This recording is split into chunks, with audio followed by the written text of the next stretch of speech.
Am I the asshole if I gave my best friend's kids a different life-changing amount of money?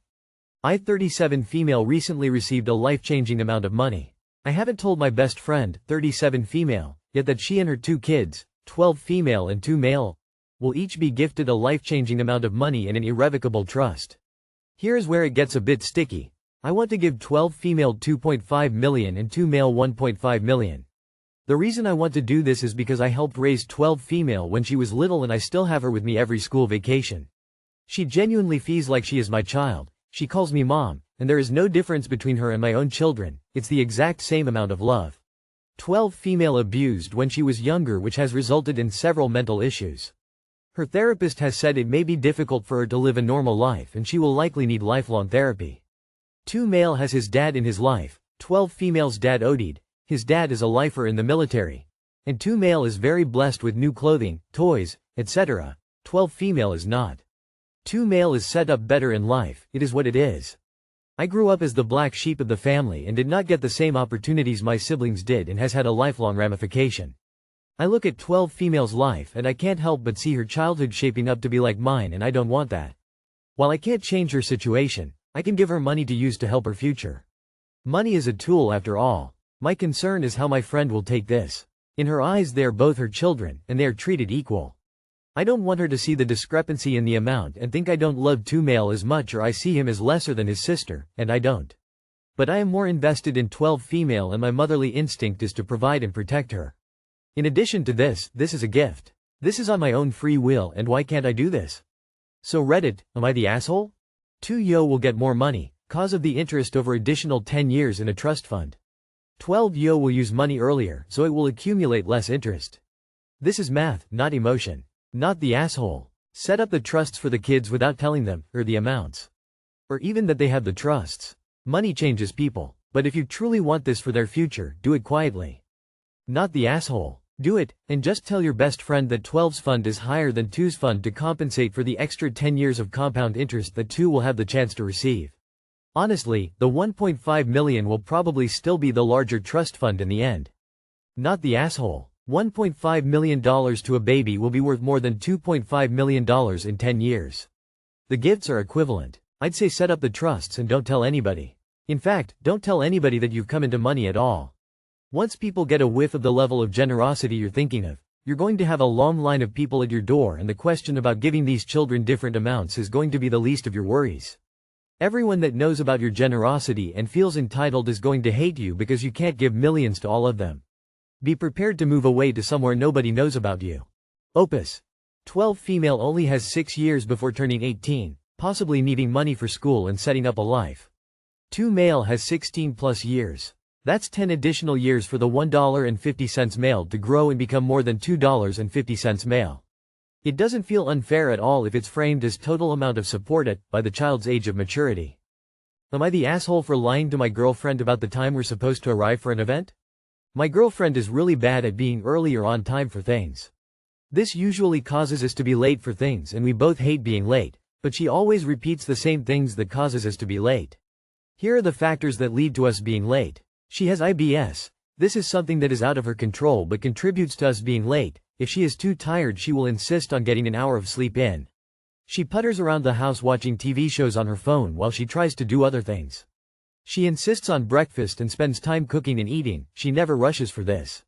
She spends a long time trying to figure out what clothes she wants to wear. Sometimes she will put on clothes, not like how she looks in them, and then goes to find other clothes to put on. Spends a lot of time putting on makeup. Needing to bring extra things like wipes, water, and sometimes extra clothes, if we are going to be out for a long time. I've tried speaking to her about this before, and I've told her that she needs to focus on getting ready so we don't end up running late. Usually one of two things will happen. She will either get mad at me for getting on her about being late, she will tell me that she actually is trying to hurry and I am not noticing, or she will be sad that she knows we are running late and tells me to go without her. Yesterday we were going to a small event a friend of mine put on. I told my girlfriend we needed to be there for 12 p.m. As expected, the above-mentioned things happened and she kept asking me if I was mad at her because we were running late. I told her it was okay, but we really needed to go. As expected, she didn't finish getting ready until 12:16 p.m. She apologized for taking so long and asked me how long it would take us to get there, and she asked me if my friends would be mad at the both of us. I told her that it was okay because I lied and the event didn't really start at 12 p.m. and it actually started at 1:30 p.m. She was livid and she told me that I was such a huge asshole for lying to her and making her rush all that time. I told her that this was good because now we were going to arrive early for something. She told me that this wasn't the point and focused on me lying to her. Now IDK if what I did was wrong or not.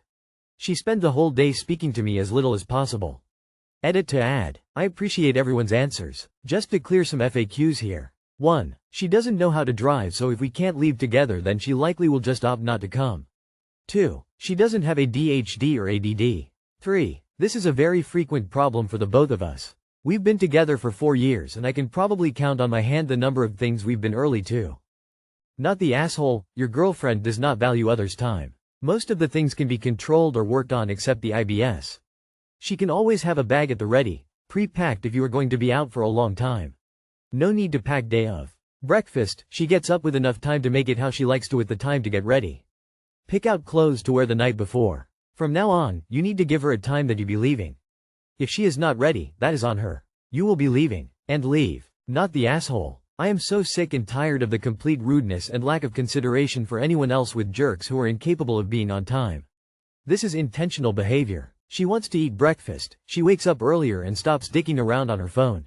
Her makeup takes a while, she starts getting dressed earlier. She needs to be in extra items, she prepares them in advance. She will be sad that she knows we are running late and tells me to go without her.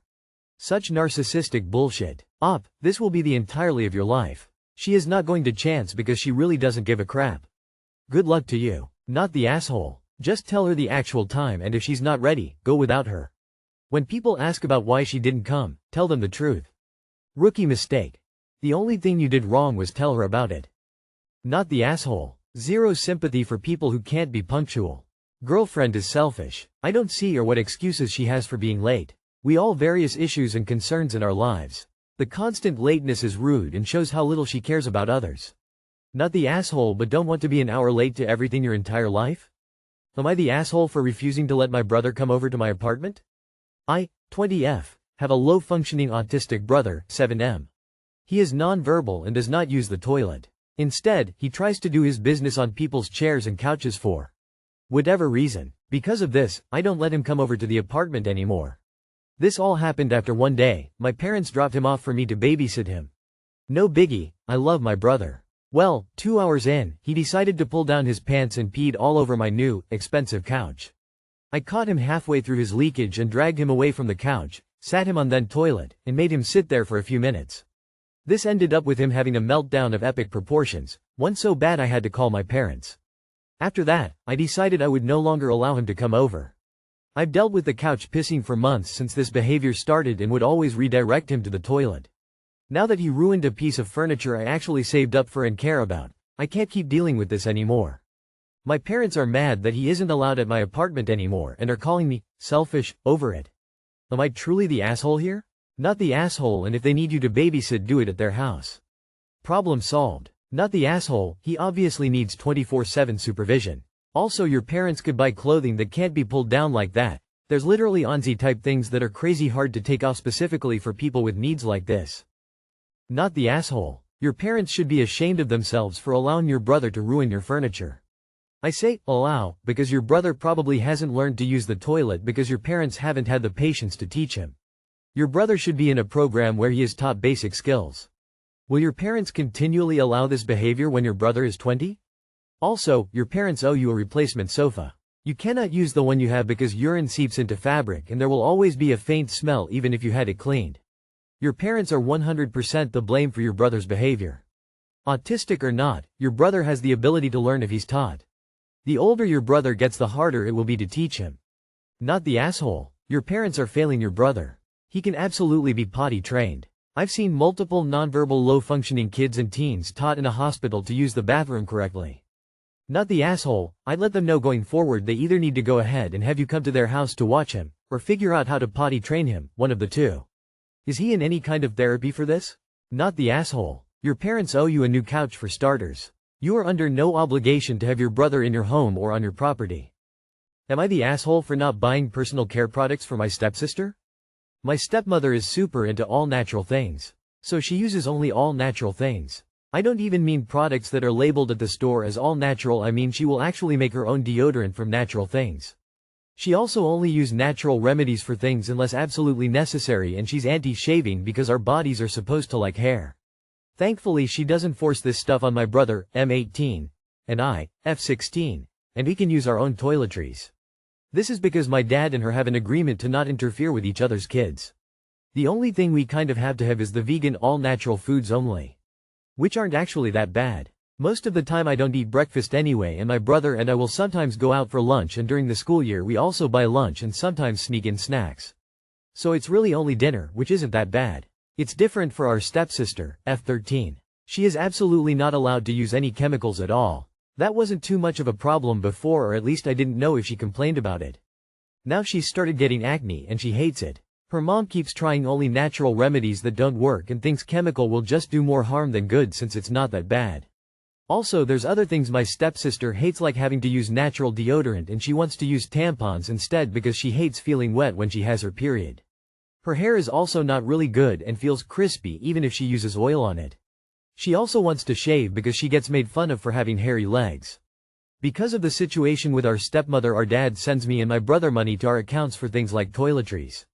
He also gives us an allowance. My stepsister doesn't get an allowance, but she knows about the money we get and asked me if I can buy her some acne stuff, some hair stuff, razors, and tampons. That stuff all adds up though, and I don't want to spend so much of my money on it because then I won't have as much for stuff I want.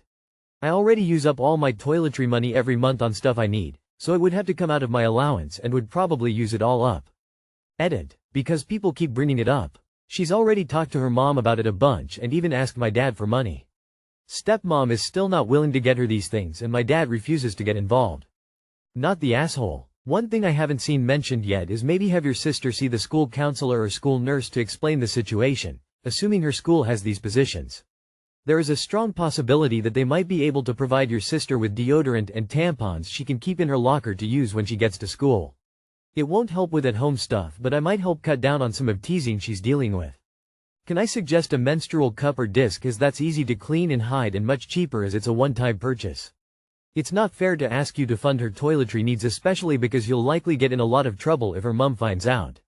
Maybe consider having a chat with your dad about it? Not the asshole. Stepsister should tell her guidance counselor that her mom won't buy her toiletries, and despite her explaining to her mom that she feels dirty and unclean, her mom won't allow her clean herself properly.